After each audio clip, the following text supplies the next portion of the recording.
बिस्मिल्लाहिर्रहमानिर्रहीम। अस्सलाम वालेकुम नादरीन, आप यूट्यूब चैनल देख रहे हैं। मैं इमरान खान हूँ। नादरीन, सरगोदा से आगाज़ कर दिया गया है 9 मई के मामलात में सज़ा सुनाने के हवाले से। सरगोदा की अदालत ने जो सज़ा सुनाई है उसमें 39 अफराद को जो पाकिस्तान तहरीक इंसाफ से उनका ताल्लुक़ है, जिनमें मलक अहमद ख़ान बच्चड़, ये अपोजिशन लीडर हैं पंजाब असम्बली में। इनके अलावा अहमद चट्टा जो सेंट्रल पंजाब के पाकिस्तान तहरीक इंसाफ के सदर, और सेक्रेटरी जनरल बिलाल एजाज, ये इनके ऊपर मुकदमा दर्ज था। इनको भी सजाएं दी गई हैं। 10-10 साल की सज़ा सुनाई गई 9 मई के मुकदमात में। और ये जो सज़ा सुनाई गई किस बुनियाद पर सुनाई गई ये मैं आपको बाद में बताता हूँ, लेकिन आपको याद दिलाता हूँ कि एक जज साहब थे यहाँ पे इंसदाद दहशतगर्दी के सरगोदा में, जिन्होंने ये बताया था कि मेरे पे पाकिस्तान की एजेंसियां दबाव डाल रही हैं, लिहाजा उन्हें रोका जाए। उन्होंने जो लाहौर हाई कोर्ट है उसमें भी शिकायत की थी, लेकिन बाद में इस जज साहब को हटा दिया गया वहां से और इनकी जगह पे दूसरा जज लाया गया, मोहम्मद नईम शेख गालिबन उनका नाम है। उन्हें लाया गया और उन्हें लगाया गया कि जनाब ये जज जो है वो मर्जी का फैसला देंगे और लिखा लिखाया फैसला पढ़ लेंगे। नॉर्मली पाकिस्तान में यही रूटीन चल रही है और यही चीजें हम होती हुई पाकिस्तान में देख रहे हैं। और ये 9 मई का मुकदमा है, इसके अंदर बेशुमार चीजें ऐसी हैं जहां पे सजा बनती नहीं है, लेकिन फिर भी सजाएं दी जा रही हैं। जज मोहम्मद अब्बास साहब ने कहा जी मुझ पे दबाव डाला जा रहा है सजाएं देने के लिए। उन्होंने मुख्तलिफ फैसला दिया था, वो जज को ही उठा के बाहर फेंक दिया, अपनी मर्जी का जज लेकर आए। और ये जज लगाया था जस्टिस आलिया नीलम साहिबा ने, जब वो चीफ जस्टिस बनी लाहौर हाई कोर्ट की।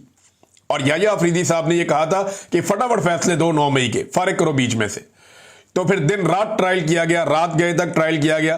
सरगोदा और फैसलाबाद के हवाले से पहले भी खबरें आती रही है कि यहां पे बहुत तेजी से ट्रायल किया जा रहा है और ऐसा लगता है कि अदालत को बहुत जल्दी है कि कुछ भी करके जल्द अज जल्द सजाएं सुनाई जाएं।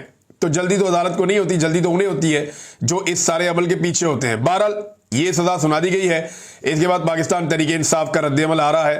अब अगर रद्द-ए-अमल के अंदर आप देखें तो इंतजार पंजुता साहब कहते हैं कि आज सरगोदा अदालत ने बगैर सबूत के बेगुनाहों को सजा दी है। इस सजा के होने में सुप्रीम कोर्ट की 4 माह में ट्रायल मुकम्मल करने की हदायत का बहुत बड़ा अमल दखल है। सुप्रीम कोर्ट की 4 माह की मुद्दत तायुन के बाद जजेस ने दिन रात ये ट्रायल चलाने और किसी कानूनी तकादे का ख्याल ना रखा।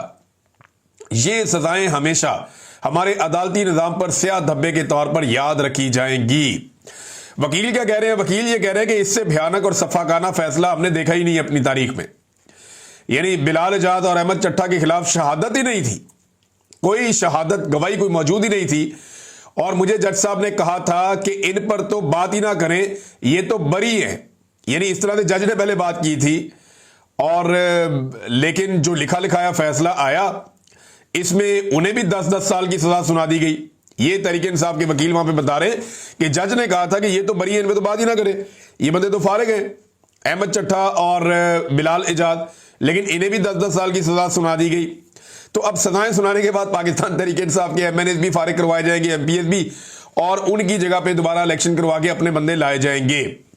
ये जो मिलिट्री एस्टेब्लिशमेंट ने फैसला कर रखा है ना, अगर किसी को आज भी लगता है कि अदालत के जरिए से, कानून के जरिए से, इंसाफ के जरिए से, सिस्टम में रहते हुए बगैर डील के इमरान खान साहब या पाकिस्तान तहरीक इंसाफ इस गर्दाब से निकल आएगी, तो वो भूल का शिकार है।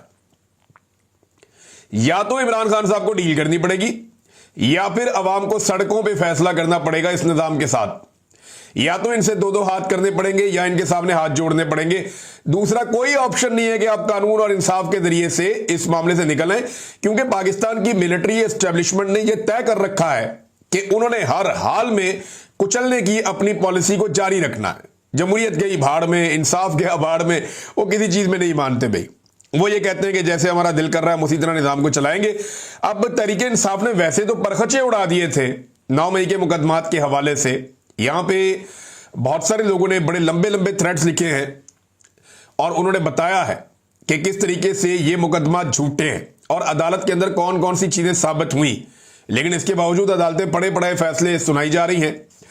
अदर मशवानी साहब ने, पाकिस्तान तहरीक इंसाफ का जो सोशल मीडिया है, उन्होंने ये मामला उठाया और एक तफसीली पैगाम जारी किया। और सोशल मीडिया का ये पोर्शन है ना नादरीन, ये सुनने वाला, इसको एक दफा आप सुनेंगे तो आपको आइडिया हो जाएगा कि पाकिस्तान तहरीक इंसाफ के खिलाफ 9 मई एक बहाना था। एक्चुअली पाकिस्तान तहरीक इंसाफ और इमरान खान को निशाना बनाना था। सिंपल ये है। और 9 मई के बहाने जिस तरह एक सियासी जमात को कुचला गया है, इसकी माजी में कोई मिसाल नहीं मिलती। अब अगर आप देखें तो 9 मई में कौन सी ऐसी चीजें हैं जो, या 9 मई से जुड़े ऐसे कौन से मुकदमात के अंदर पहलू हैं जिनकी बुनियाद पर सजा तो बनती नहीं थी। ये वो चीजें जो पीटीआई निकाल कर लाई है, और इसमें बेशुमार और चीजें भी शामिल की जा सकती हैं। लेकिन ये देखें आप, जिस साजिश पर इमरान खान समेत क़यादत की जमानतें खारिज की गई, वो साजिश एफआईआर में सिरे से दर्ज ही नहीं है। पुलिस गवाहों ने अदालत में तस्लीम किया कि साजिश का जिक्र बाद में खुद साख्ता तौर पर बयानात में शामिल किया गया है। यानी इन्होंने जाके पहले साजिश सुन ली।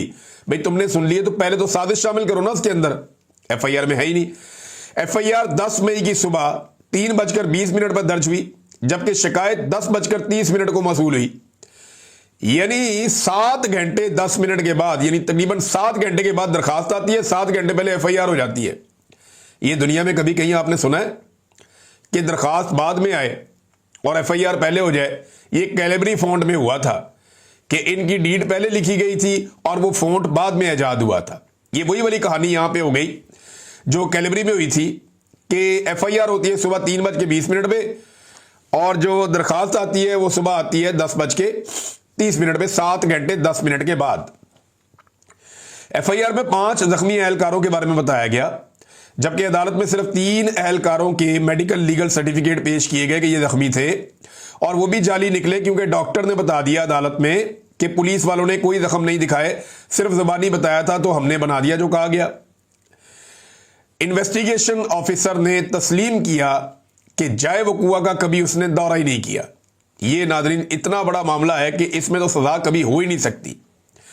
जो स्टार गवाह थे हसाम अफजल और मोहम्मद खालिद, इन्होंने दावा किया कि वो छुपकर तहरीक इंसाफ की टॉप लीडरशिप की मीटिंग में घुसे और मेज और सोफे के नीचे छुपकर उन्होंने साजिश सुनी। मेज के नीचे कैसे छुप सकते हैं, सोफे के नीचे कैसे छुप सकते हैं, हैरत होती है मुझे। इस साजिशी मीटिंग में शुरका की तादाद हर शहर में इन लोगों ने अलग बताई। लाहौर में बताई 15, गुजरावाला में बताई 58, सरगोदा में बताई 14 और फैसलाबाद में बताई 44। यानी हर केस की जमानत के मुताबिक झूठ घड़ा गया। यानी आप अंदाजा करें कि एक ही बयान है, हर जगह जाके बंदों की तादाद बदल जाती है। लाहौर में कोई और है, गुजरावाला में कोई और है, सरगोदा में कोई और है, फैसलाबाद में कोई और है। हर शहर के अंदर जो है वो तादाद ही बदल देते हैं। और वो जो इमरान खान साहब का कमरा है ना, वहां 14-15 मैक्सिमम 20 बंदे आ सकते हैं। ये 44 और 58 वाला फिगर कहां से आ गया, तो समझ से बाहर है। बहरहाल झूठी गवाही और झूठ के पांव नहीं होते। कोई CDR, audio, video, location data या तस्दीकी गवाह पेश नहीं किया गया। सिर्फ मैंने ये सुना, मैंने वो कहा, इसके ऊपर ये मुकदमा इकट्ठा किया गया। स्टार गवाह से जब पूछा गया कि जमान पार्क के मेन गेट से अंदर तक का फासला कितना है, तो उसने जवाब दिया 300 मीटर। उसने लगता है रायवंड देखा हुआ था।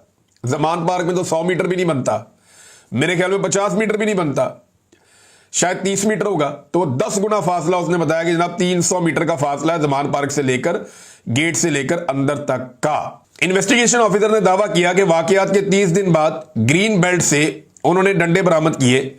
वो इलाका जो रोजाना कैंट वाले साफ करते हैं, कैंट बोर्ड वाले, वहां से 30 दिन के बाद डंडे बरामद हो रहे हैं। नाज़रीन, एफआईआर जो है वो 400 बंदों के खिलाफ की गई, मगर मुकदमा 14 पर चलाया जा रहा है, ट्रायल 14 के खिलाफ किया जा रहा है। और वजह यह है कि कुचलना है, जो सियासी आवाजें उनको बंद करना है, जो इमरान खान के साथ खड़े हुए उनके साथी, उनको रस्ते से हटाना है। एफआईआर में किसी भी मुलजम की शनाख्ती तफसील दर्ज नहीं है, ना उनका रंग, ना कपड़े, ना शक्ल, कुछ भी नहीं है। पेट्रोल बम के दावे किए गए, मगर कोई भी सीसीटीवी फुटेज, ना कोई गवाह और ना ही कोई मौके का नुकसान अभी तक पेश किया गया। बस ये कहा गया कि सुनने में ये आया है। पुलिस की गाड़ियों की तोड़फोड़ का इल्जाम लगा, मगर वो गाड़ियां अदालत में पेश ही नहीं की गई। तीनों गाड़ियों की स्क्रीन पर एक ही साइड पर एक जैसा निशान है, और ये यानी बड़ी अजीब और मशकूक चीजें हैं। यानी 3 गाड़ियां जो दिखाई गई कि जनाब ये गाड़ियां टूटी हैं, उनकी तीनों की एक ही बंदे ने लगता है मारा, एक ही चीज से मारा है और एक ही तरफ को मारा है और एक ही जैसा निशान है। अदालत में इंस्पेक्टर मुनीर ने एहराम में आकर वीडियो लिंक पर गवाही दी, मगर हलफ लेने से इनकार कर दिया। जब वकील ने एतराज किया तो जज ने उसे जुर्माना कर दिया। सेनेटर एजाज चौधरी के प्रोडक्शन ऑर्डर 2 साल से जारी नहीं किए गए ताकि इनकी नशिस्त खाली करवाई जा सके। शाह मोहम्मद कुरैशी पर इल्जाम है कि जनाब उन्होंने लाहौर में ये सब कुछ किया, हालांकि वो कराची में अपनी बीवी के साथ अस्पताल के अंदर मौजूद थे उनके इलाज के लिए, आगा खान अस्पताल में। डॉक्टर यास्मीन राशिद को बीमारी की हालत में जबरदस्ती अस्पताल से जेल मुंतकिल किया गया ताकि फैसले के वक्त इन्हें कटहरे में लाया जा सके। और बेशुमार चीजें उन्होंने बताई जी। स्टार गवाह हसाम अफजल ने कहा कि वो 7 और 9 मई को जमान पार किया, मगर थाना शादमान के रोजनामचे के मुताबिक वो इन दिनों गैर हाजिर था, यानी गवाही झूठी और गैर कानूनी थी। एक पीटीआई के कारकुन को सीडीआर की बुनियाद पर मुकदमे में रखा गया, जबकि सीडीआर से साबित होता है कि वो उस वक्त सियालकोट में मौजूद था और उसे नून लीगी एमएनए के कहने के ऊपर झूठे मुकदमे में घसीटा गया ताकि इलेक्शन में नून लीगी एमएनए को फायदा हो सके। पुलिस वाले ने दावा किया कि वो जमान पार्क में छुप कर गया ताकि साजिश सुन सके, मगर कोई इजाजतनामा, सर्विलेंस ऑर्डर या एसपी की मंजूरी मौजूद नहीं थी। पुलिस रूल्स के मुताबिक साबिक वजीर आजम की निगरानी सिर्फ तब मुमकिन है जब उसका नाम रजिस्टर्ड नंबर 10 में दर्ज हो, मगर इमरान खान का नाम इस रजिस्टर में कभी शामिल नहीं हुआ। हसाम ने एतराफ किया कि वो रजिस्टर नंबर 10 से वाकिफ ही नहीं था, यानी वो सिर्फ कानून से लाइलम था बल्कि इसका अमल गैर कानूनी भी था। फेयर ट्रायल एक्ट 2013 के तहत सिर्फ DGISI निगरानी का हुक्म दे सकता है, कोई ऐसी मंजूरी, वारंट या अहकामात अदालत में पेश ही नहीं किए गए। हसाम ने कहा कि वहां 40 से 50 पुलिस एहलकार मौजूद थे, मगर उनमें से किसी एक ने भी उसकी वहां मौजूदगी की गवाही नहीं दी। खालिद नबी गवाह ने एतराफ किया कि उस दिन फोन उसके साथ नहीं था, यानी साजिश सुनकर भी कोई रिकॉर्डिंग, तस्वीर या शवाहिद उसके बाद मौजूद नहीं है। उसने किसी ऑफिसर को रिपोर्ट नहीं किया, ना ही अपने SHO को, और ना ही रोजनामचे में कुछ लिखा। यह सारा केस झूठ की बुनियाद पे घड़ा गया है। ये सारे गवाह बाद में बनाए गए हैं, ये सब कुछ बाद में किया गया, और ये पाकिस्तान की मिलिट्री एस्टेब्लिशमेंट ने एक डिजाइन के तहत किया है कि एक पॉलिटिकल पार्टी को मुकम्मल तौर पे किसी तरह वो कुचल दें, और इसी रास्ते पे वो चल रहे हैं। नाज़रीन, 9 मई के मुकदमात में अब लाहौर में भी सजा सुनाने की तैयारी है और कोशिश की जाएगी कि लाहौर में भी सजाएं सुनाई जाएं। ये उसके हवाले से कुछ डाटा मैंने आपके साथ अभी शेयर भी किया है। एक और अहम चीज आपको मैं बता दूं, जब अदालतें ये कर रही है ना, लिखे लिखाए फैसले आ रहे हैं, तो जो असल काम है अदालतों का वो कर नहीं सकती। मिसाल के तौर पे पाकिस्तानी सहाफियों ने इस्लामाबाद हाई कोर्ट में एक दरखास्त दायर की थी पीका तरमीमी एक्ट के खिलाफ कि भाई ये कौन सा काला कानून आप लेकर आ गए हैं, ये तो तबाही फेर देगा पाकिस्तान में, जर्नलिज्म को अमली तौर पे खत्म कर देगा। वैसे ही वो हो तो गई है, लेकिन फरवरी 2025 में सहाफियों ने जाकर, सहाफती तंजीमों ने पीका के खिलाफ इस्लामाबाद हाई कोर्ट में एक केस किया। वो केस फरवरी से लेकर जुलाई तक लगा ही नहीं। जुलाई में जाकर जनाब ये केस लगाया गया और फिर डेट दे दी गई जज मनहास साहब ने, और वो जो डेट दी गई वो 18 सितंबर तक की दे दी गई, लेकिन यानी 2.5 महीने के बाद अब ये केस लगेगा। अंदाजा करें, जो अवामी नौयत के केसेस हैं, जो सुने जाने चाहिए, जिनके ऊपर इंसाफ मिलना चाहिए, उनमें कई कई महीनों की डेट्स दी जा रही हैं, और जिन केसेस के अंदर सजा देना मतलूब है वहां पे लिखे लिखाए फैसले लाए जा रहे हैं और जजेस दिन रात ट्रायल चला रहे हैं, और वो ये देख ही नहीं रहे कि तमाम शवाहिद 9 मई के झूठे मुकदमात के खिलाफ जा रहे हैं, लेकिन फिर भी सजा सुनानी है। नाज़रीन, जब मुल्क के अंदर ऐसे नाइंसाफी होती है ना, तो फिर ऐसे मुल्क के अंदर लोग सरमायाकारी नहीं करते, बल्कि लोग सरमाया लेकर उस मुल्क से भागते हैं। पाकिस्तान में बड़ी तादाद में लोग पाकिस्तान छोड़ छोड़ कर जा रहे हैं, और उसकी वजह इसी किस्म की नाइंसाफियां हैं। जब अदालतें काम नहीं करती तो फिर पूरा सिस्टम जैम हो जाता है।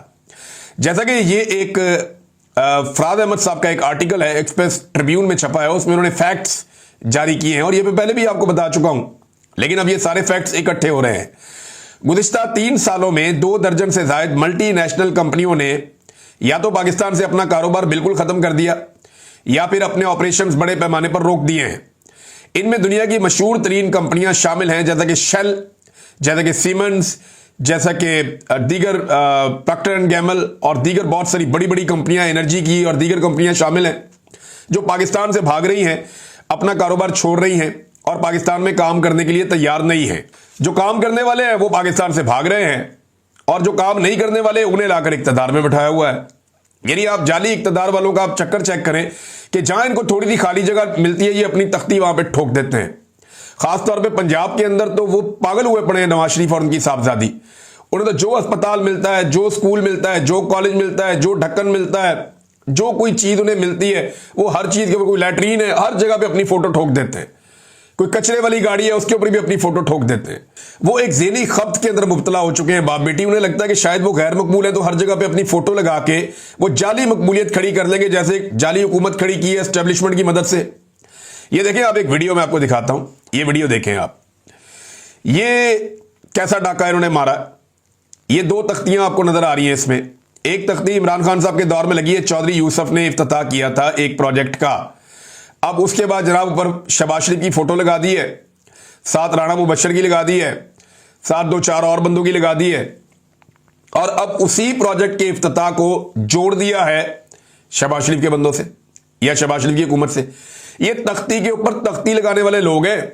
मरियम नवाज ने कोई अपना मंसूबा ना शुरू किया ना उसको चलाया, जो मंसूबे चल रहे थे उन्हीं के ऊपर लेपापोती करके अपनी तख्तियां ठोकी हैं हर जगह पे। एक दिन इसके ऊपर अलग से एक वीलॉग करेंगे और इसका डाटा इकट्ठा करना चाहिए, बल्कि मैं अपनी टीम से भी कहूंगा हम ये डाटा इकट्ठा करेंगे और बताएंगे इमरान खान साहब के कौन कौन से ऐसे प्रोजेक्ट हैं जिन पे मरियम नवाज ने अपनी तख्ती ठोकी है और लाकर अपनी तख्ती लगाई है और अपनी मशहूरी की है। यहां पे आप ये देख लेना, ये आपके सामने एक मिसाल है। नीचे इमरान खान साहब की तख्ती लगी हुई है इफ्तिताह की, और ऊपर जनाब शहबाज शरीफ साहब के नाम से दोबारा इफ्तिताह ठोक दिया गया है। तो ये है जनाब इनकी टोटल कारकर्दगी और ये है इनकी कार्रवाई। नादरीन, एक और खबर है और ये खबर है खबर मानिका का बेटा छूट गया है। जो असर रसूख इस्तेमाल करने वाले लोग हैं उन्होंने अपना असर रसूख इस्तेमाल किया और सुलह करवा दी। जिस मुलाजिम को उसने गोली मारी थी उसके साथ, और फिर जमानत मंजूर कर ली गई। अब देखें, उन सारे लोगों को डूब मरना चाहिए शर्म से, यानी अगर बेशर्मी है तो फिर ना डूब मरे, लेकिन उन्हें शर्म से डूब मरना चाहिए जो ये कह रहे थे खबर देते हुए कि ये बुशरा मानिका का बेटा, भाई खबर मानिका का बेटा लोगों बेशर्मो, भाई तुम बुशरा मानिका का बेटा लिख रहे हो, वो तो छूट गया सुलह करके, बुशरा मानिका अभी भी जेल में है। यानी जानबूझ के इस तरह की हरकतें करते हैं कि इमरान खान को लेट डाउन करना है, उसे नीचा दिखाना। बुग़्ज़ है ना, एक बुग़्ज़ है। यानी पाकिस्तान तहरीक इंसाफ में कोई भी बंदा बुरा करे, ये कहते हैं जी इमरान खान रिस्पॉन्सिबल है, वो जेल में बैठा हुआ आदमी है, उससे कोई मिल नहीं सकता, सहाफी उससे बात नहीं कर सकते, उसकी फैमिली उससे मुलाकात नहीं कर सकती। आज के दिन में उसकी फैमिली गई मिलने के लिए, मिलवाया नहीं गया। इमरान खान की बहनें सारा दिन इंतजार करती रही। वहां पे अडयाला के बाहर कारकुन भी गिरफ्तार किए गए। पाकिस्तान तहरीक इंसाफ की अब गिरफ्तारियां अमली तौर पर शुरू हो गई हैं, क्योंकि सबको आइडिया है कि अब तहरीक चलने जा रही है और इस तहरीक के लिए लोग निकलेंगे, लिहाजा सबको पकड़ो और बंद कर दो।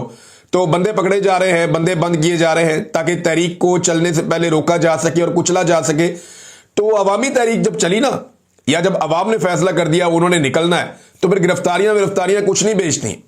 पाकिस्तान की जेलों में इतनी जगह ही नहीं है कि अवाम के 2% को भी अपने अंदर भर सके। अगर अवाम निकल आई ना तो ये टके की इनकी औकात नहीं रहेगी, ये 2 दिन के अंदर एक्सपोज हो जाएंगे, पूरा का पूरा निजाम, पूरी की पूरी एस्टेब्लिशमेंट। लेकिन ये अवाम ने तय करना है कि उन्होंने कब निकलना है। बहरहाल ये छूट गया और ये एक तमाचा है उन तमाम टाउट्स के मुंह के ऊपर जो ये कह रहे थे कि ये बुशरा मानिका का बेटा है। तो देखें, बेटा तो उसी का है, लेकिन आप जोड़ते हैं सिर्फ एक पॉलिटिकल पॉइंट स्कोरिंग के लिए। असल में तो खबर मानिका है ना, जिसने असर रसूख को इस्तेमाल किया और इसको बाहर निकाला। बुशरा मानिका तो अपनी बेटियों से मुलाकात नहीं कर सकती, उसकी बेटियां जाती हैं मिलने के लिए, साबिक खातून अव्वल की मुलाकात नहीं करवाई दी जाती। वो सामान लेकर जाते कि जी हमारी मां को दे दो, वो सामान भी उनकी मां को नहीं देते। तो ये सूरत हाल तो उनके साथ पेश आ रही है, लेकिन जिन्होंने ये खबर दी थी उन्हें जरा थोड़ा सा शर्म करनी चाहिए। नाज़रीन, अब तक के लिए इतना ही। अपना ख्याल रखिएगा, अपने इस चैनल का भी। अल्लाह हाफ़िज़।